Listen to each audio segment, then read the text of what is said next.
The lock snapped before Eisenhower finished reading the camp report, and the first soldier through the gate slipped on scattered ration cards. While a German officer tried to slam the gate shut from the inside, a prisoner screamed from behind the laundry shed, and when American guards dragged the officer back, a child-sized Red Cross crate burst open at Eisenhower's feet, spilling stolen medicine, hidden letters, and a tag marked with an American name no one expected to find there. The camp gate had been reported closed for quarantine, but the lock on it looked new, the chain looked recently oiled, and the German officer standing behind it held the inspection papers too tightly. Eisenhower had come expecting a delayed administrative visit. Instead, he stopped in front of the gate and ordered the chain cut before anyone could move the prisoners away from the fence. The first bolt cutter snapped the lock loose, and the gate swung inward with a sharp scrape across the gravel. An American corporal stepped through first, slipped on ration cards scattered near the entrance, and grabbed the fence post to keep from falling. The German officer rushed forward and tried to push the gate closed again, but two guards caught him by the arms. Before the officer could explain, a scream came from behind the laundry shed. Several German prisoners turned at once, not toward the sound, but toward the officer, as if waiting to see whether he would punish them for hearing it.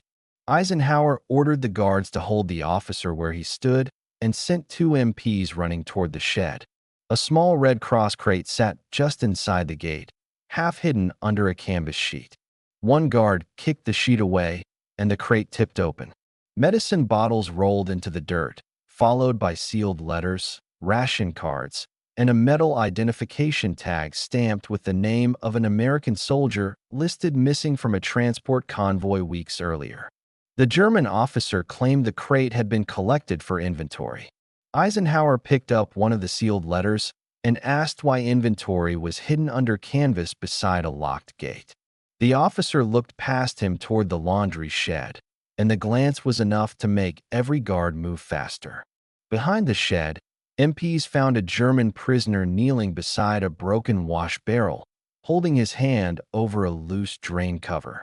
When they pulled him away, 3 more ration cards slid from under the cover, along with a folded list of prisoner names divided into work, sick, silent, and removed. The prisoner begged the interpreter not to read the removed column aloud.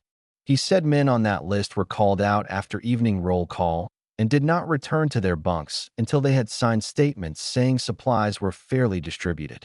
One name on the list matched a letter found in the crate. Eisenhower ordered the courtyard sealed, and every German officer separated from the enlisted prisoners.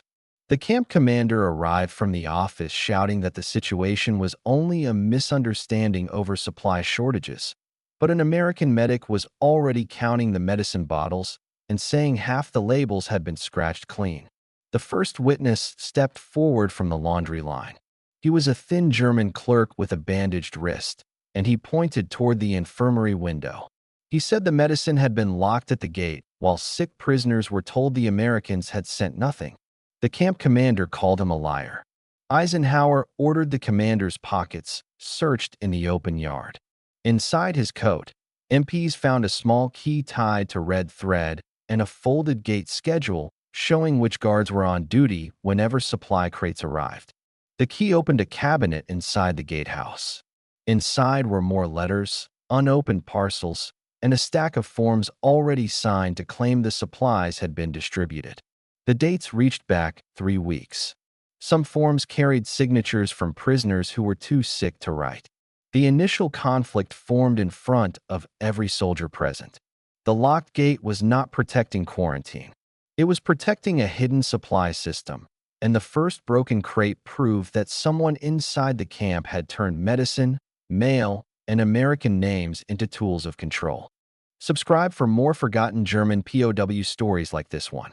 Eisenhower ordered the gatehouse emptied before the camp commander could move another paper. Guards carried out ledgers, stamps, envelopes, and keys, placing them on a long table made from 2 doors taken off their hinges. The German officers watched from one side of the yard while enlisted prisoners stood behind a rope line. The escalation began when an American clerk opened the first ledger and found two sets of columns. The official columns showed supplies delivered and distributed. The smaller pencil columns beside them showed which barracks leaders actually received the crates. Several entries ended with the same mark: hold until useful. A German barracks leader tried to step away from the line. A guard stopped him and found two ration cards hidden inside his boot. They matched cards from the Red Cross crate. Eisenhower ordered every barracks leader searched immediately, and within minutes guards recovered medicine labels, mail slips, and soap vouchers from coats and socks. The thin German clerk identified the pencil handwriting as belonging to the camp commander's assistant. The assistant denied it until an MP brought in his desk blotter from the office.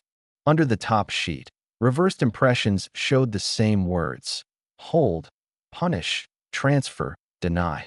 The search moved to the infirmary. American medics opened cabinets and found empty shelves where the records claimed full stocks existed. Beneath the bed of a feverish prisoner, they found a torn medicine label matching one bottle from the gate crate.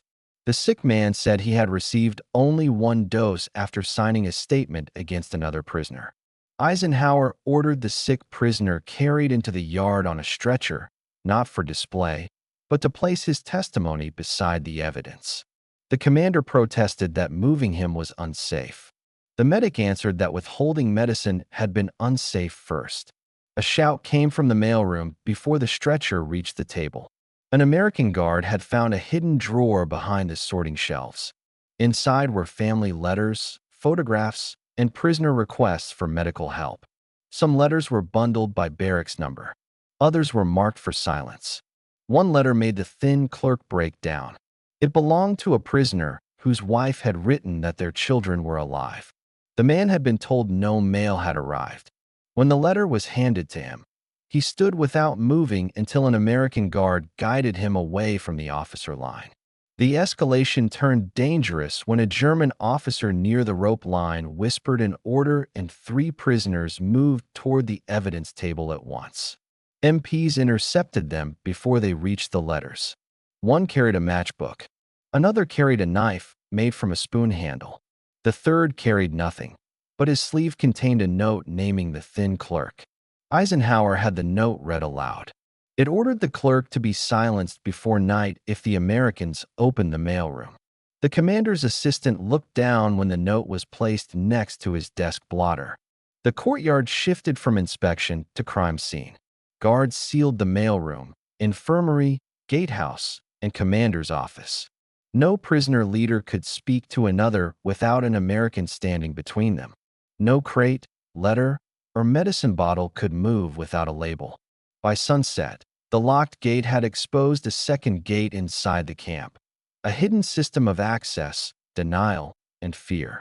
What shocked the soldiers present was not only what had been hidden, but how many ordinary things had been turned into weapons before anyone outside the wire noticed.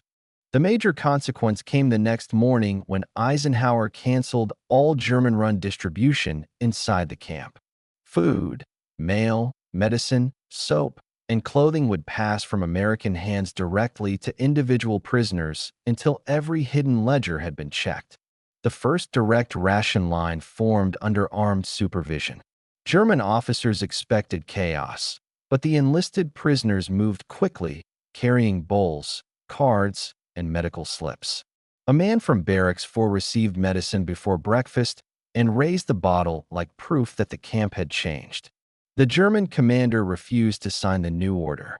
Eisenhower had him removed from the office and placed under guard near the evidence table. The commander's name remained on the files, but his access to keys, ledgers, and supply rooms ended in front of the prisoners he had controlled. A new problem surfaced within an hour. Several prisoners came forward carrying cards that did not match their names. One had received a dead man's ration number.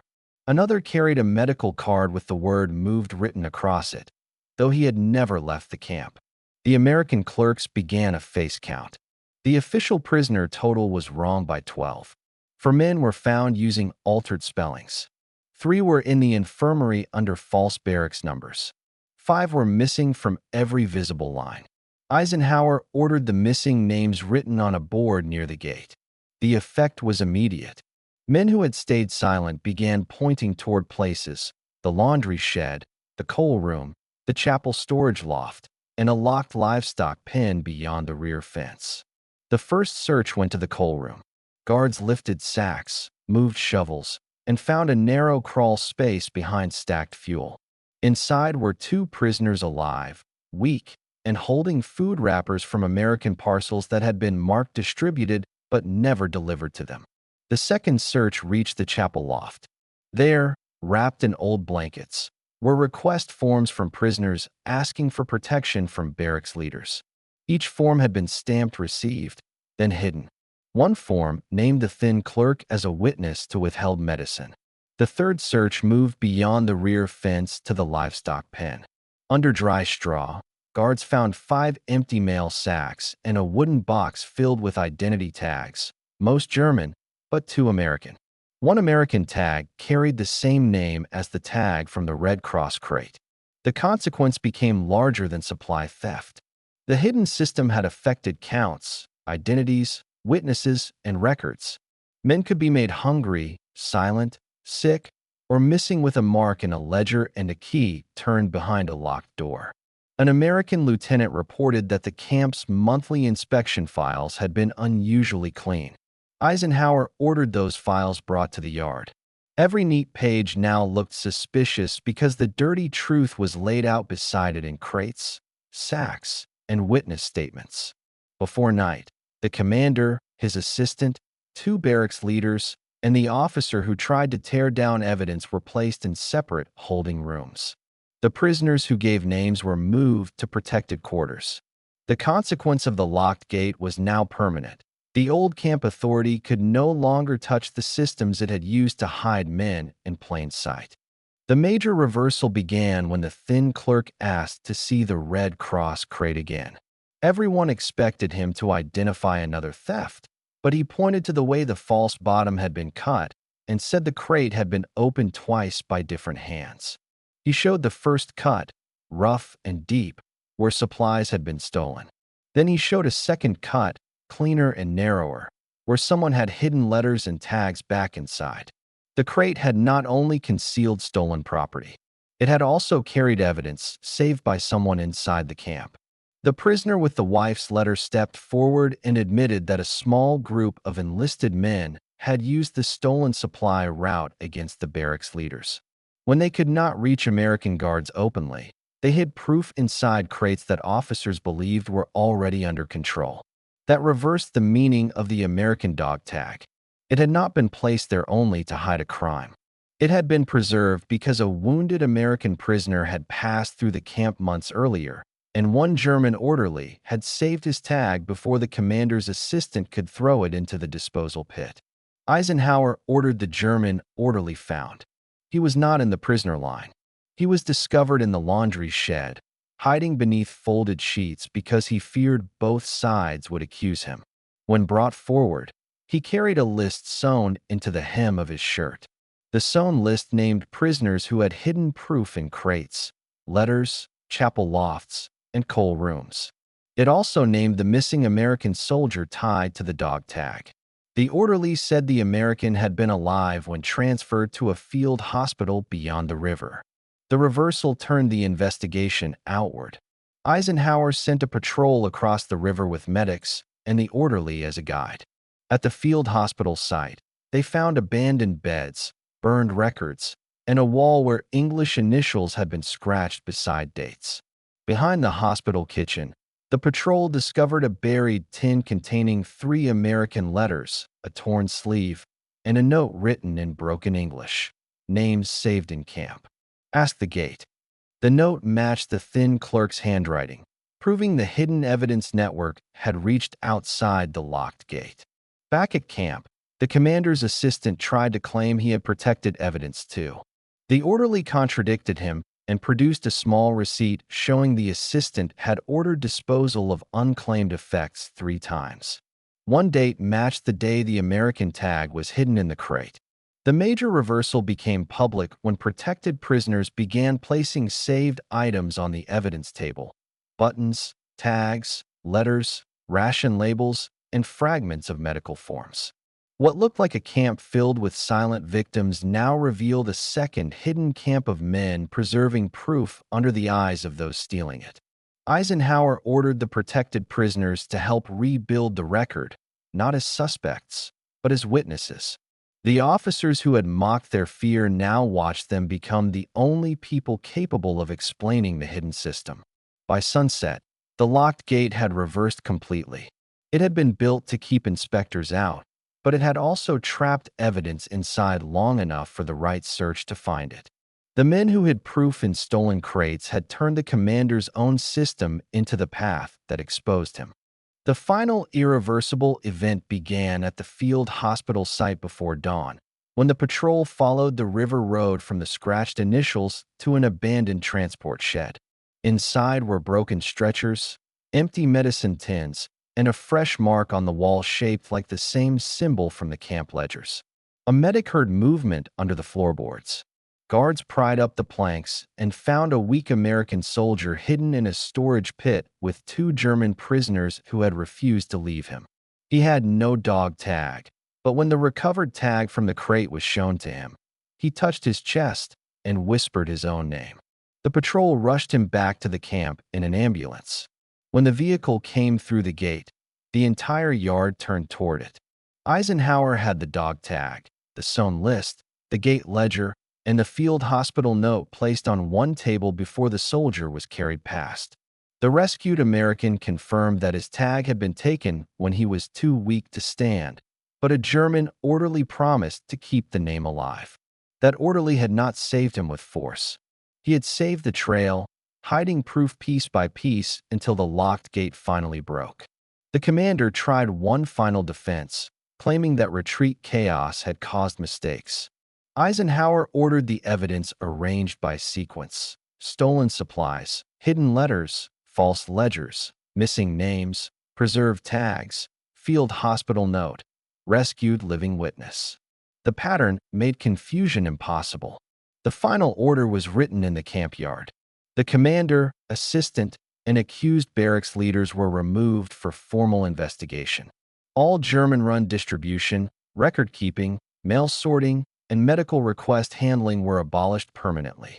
Every prisoner in the camp was reprocessed by face and name. Every letter was rechecked.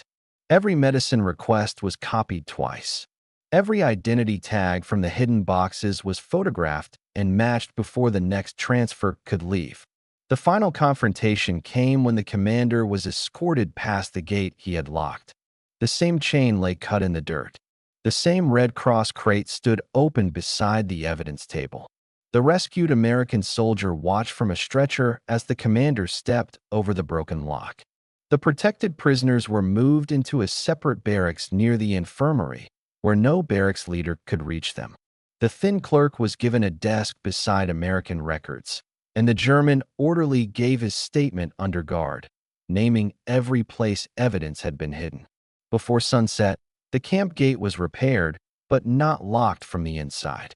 A new sign was nailed beside it in English and German, stating that all supplies, mail, medicine, and prisoner counts would be inspected directly by American authority. The final irreversible moment came when the rescued American soldier's name was written onto the recovered list beside the tag from the crate. The tag had entered the story as a shocking object behind a locked gate, but it ended as proof that a living man had been found because someone refused to let his name disappear. By morning, the broken chain, the Red Cross crate, and the hidden ledgers were sealed as evidence while the prisoners lined up for direct mail and medicine inspection. Eisenhower stood beside the gate as the rescued American was carried toward a field hospital truck, his recovered tag tied back around his neck. The gate closed again behind him, but this time the lock faced outward, and every soldier present understood what had changed. Most people know how World War II ended. Very few know what happened inside these prison camps. Subscribe for more untold WWII stories.